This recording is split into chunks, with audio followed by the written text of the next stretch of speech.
Good morning, English 9. I am waving at you, wishing I could see you all in person. Welcome to lesson number 3 on your Icarus writing assignment. I'm going to be working off of my teacher notes document, and today I'm going to post this document on Google Classroom. And it looks a lot like what you originally were assigned, but I have put all my notes on here, and I thought it would be valuable for you to have to work off of and to look back on. I'm also going to be posting the document I'm using today about analysis. We used it back in the fall when we were talking about theme and writing theme analysis. I'm sure y'all kept it and have looked at it several times. Just kidding. I know you probably don't have it. So I'm going to repost it for you as well. It'll be on the same announcement on Google Classroom. All right, so getting started, because I only have 15 minutes and I always talk way too much. You should be looking over today the structure of the body paragraph. And I know a lot of you know the 8-sentence perfect paragraph or whatever the middle school called it. We're doing 11 sentences. We're doing this because I'm going to grade this paragraph like I would grade an essay. So for all of the 5 writing standards, you should be jumping up and down right now that you don't have to write a full essay, that I'm just going to have you write an extended paragraph. So I know I'm your favorite teacher.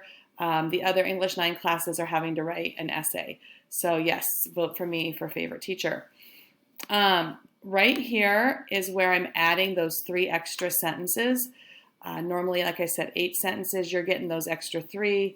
That gives me enough information to actually grade your writing for all 5 standards. So you have to write enough, and I'm going to show you how to do that.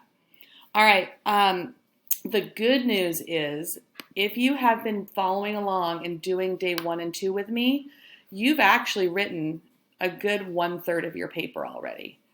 So that's some good news. Let's take a look at how you did that. The first thing you've already done is you've already written your thesis. And I've returned a lot of them already through Google Classroom. And when I'm done here, I'm going to go ahead and look again and return some more. I have been putting checking those off basically in Synergy or Student View. So if you're wondering, oh, did I do that? Well, you should know, but you can look at your grades. Okay, so you have been doing your framework, and up here is my thesis statement. Yours would have been there as well. I just would have copied this, and I'm going to scroll down, and you have this frame as well. You would then just paste yours right there. No need to type anything new. You've already done it. That's awesome. Okay, so once you do that, paste your thesis. And the reason you want it there, by the way, is that you always want to be proving that thesis statement. You want to be able to look back. You want to be able to prove those underlined words and phrases. That's what you're working towards. All right, so then I would scroll back up. You've already written your topic sentence. There's mine. I'm going to copy it. I'm going to scroll back down. And you can see I've already pasted it just for time's sake. I'm going to paste it in right there. Boom, done. First sentence of your paragraph already completed. Now, you've already found, or should have found, 3 pieces of evidence. I'm going to scroll up to mine. Now, I gave an example of one right here. I went ahead and copied mine, and I'll put it in there. I didn't do the other pieces right here. I just put what I would have written. You've already done this part, though. You can copy these 3, and you can plug them in where they go. Evidence, evidence, evidence. So really, what do you have left to write? You have 1, 2, 3, 4, 5, 6, 7 whole sentences to write in 1 week. So you could write 1 sentence a day and be done with this paragraph. Let's go ahead and take a look at some other things you have to do in addition to those 7. I went ahead and I pasted this piece of evidence, my little sample for you. I went ahead and pasted it down here, and then I changed it into black so I could color code it, because You guys, you know how much I love color coding things. All right, so as you see here, it says that you have to have transition, lead-in, evidence, citation. So you've done the evidence piece, and you can see mine's right there. And you can see that I've color-coded transition words. Now, I know you're familiar with them. You've seen them before in middle school. They're words like, for example, in addition, furthermore, therefore, also, next. You could just do a quick Google search for it, transition words. If you have your workbooks with you, there should be a page of transition words in there. I will probably be pretty nice and just link something for you on Google Classroom. So anyway, transition words, you need to have one. So for example, comma, and then you need what's called a lead-in. Your lead-in right here comes right before the quote. And this lead-in does exactly what its name says it does. It leads in to your quote. You need to pretend that I haven't read Icarus, or I haven't seen the movie or the book or whatever it is you're using if you're going to do that outside source example. And you need to tell me about it. You need to lead me into it.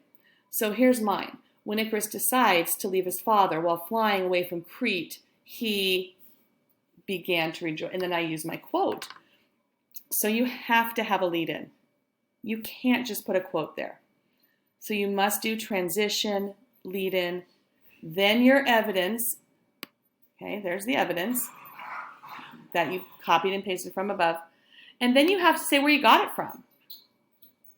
And I gave credit to Ovid, who was the person who originally wrote those words right there. Those are the 4 parts, and you need to do that again with your second piece of evidence, and again with your third piece of evidence. So if you're going to turn this paragraph in, or you think you've already done it, because I've had a couple people say, hey, I'm done, I would go back and I would say, oh, do I have these 4 parts? My guess is you may not. All right, now for the big part of today, which was analysis. There's a document we've used. I'm going to drag it in here to the forefront real quick. There's a document we used earlier in the year. It looks like this. Some of you may go, oh yeah, I remember that. And some of you may go, nope, have no idea. That was a long time ago. I went ahead and highlighted a few words that I'm going to use today. I'm going to show you how I constructed my analysis. Analysis is the most important part of your whole paper, guys. It's your thinking, it's what's in your head, and it's how I know you understand the text. It should take you a while to do your analysis. It should not come easily. Matter of fact, I spent about 10 minutes writing this analysis sentence to make sure I kind of got it right for you guys. So even I have to struggle a little bit with analysis.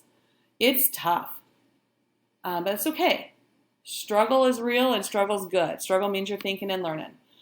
I have some help for you on this, in that if you want a way to kind of, I don't know, maybe we call it training wheels for analysis, like you're Mr. Pui, it's hard, you're not here to help, what can I do? If you try this pattern or formula for analysis, it could help you. It can make it a little easier. And I use the formula in mine today to show you how to do it. So let's go through that. I have 6 minutes left. I can do it. So what you do is you look for a word up here in the box that you know.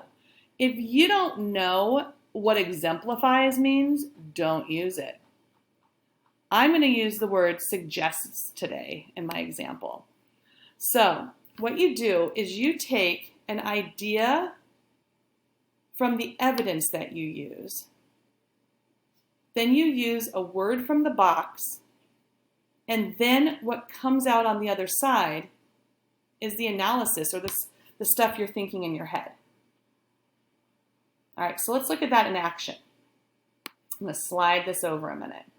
And you know me, I'm probably going to color code it. Here we go. All right, let's do the first part. What's the part from the quote that I'm using? Well, I used the quote, he began to rejoice in his bold flight, deserted his leader, and attracted for the desire of the sky, he went higher. So I took that and I kind of put it in my own words. The idea was he ignored the warning and soared higher towards the sun. That's really what the quote's talking about.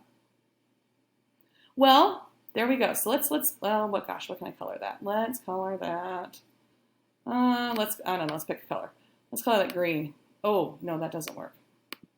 All right, let's just highlight it in a pretty yellow. All right, then I've got my word suggests. That was one of the words from the box, right? All right, it suggests what? What does that suggest? What does that tell us? Well, it suggests he's reckless, like many young people who think they can't be harmed. How does this analysis kind of connect, not just kind of, it does. How does it connect to our topic sentence? Well, I'm trying to prove that people like Icarus who take a daring chance or are dangerous, are, that it basically teaches a valuable lesson, that their fate teaches us or teaches people a lesson, or we can learn something about that. Well, I need to finish up with that, don't I? So this second sentence here of analysis, I would want to talk about, well, what is it we learn from that?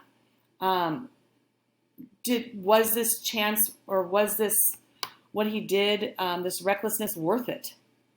In Ovid's, maybe it wasn't. Maybe he wasn't saying that it was worth it.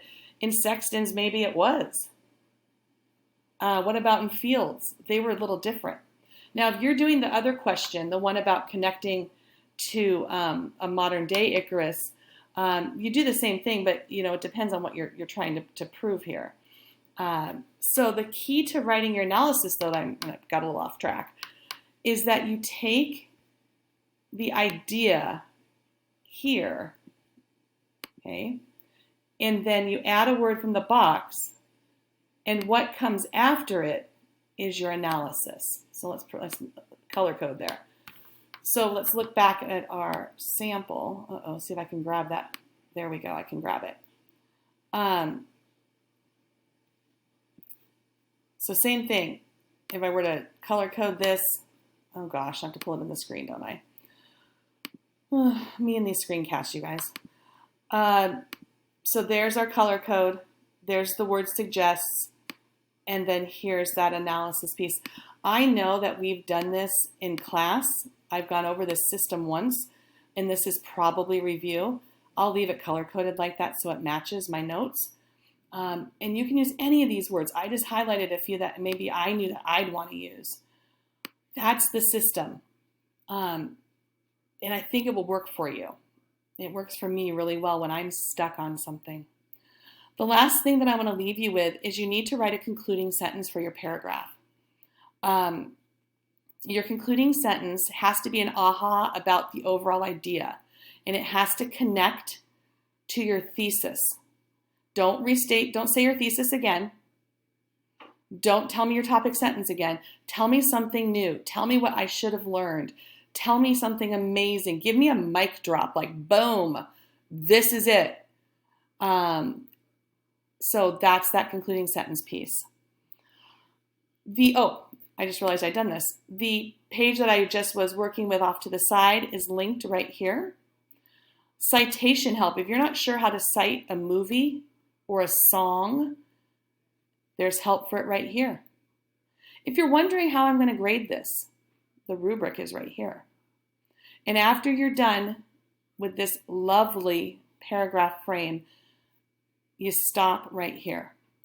Guys, each of these boxes that you see right here equals one sentence. And when you're done, you should have 11 sentences total. This right here is just this right here. They're exactly the same. I just gave you a spot to write in. All right. That being said, I'm going to put everything on Google Classroom that you need for day 3. I want you to work on the document that you have been working on originally. And if you need any help, I want you to let me know. And then on Tuesday, we're going to talk about revising and editing. Good luck to you all.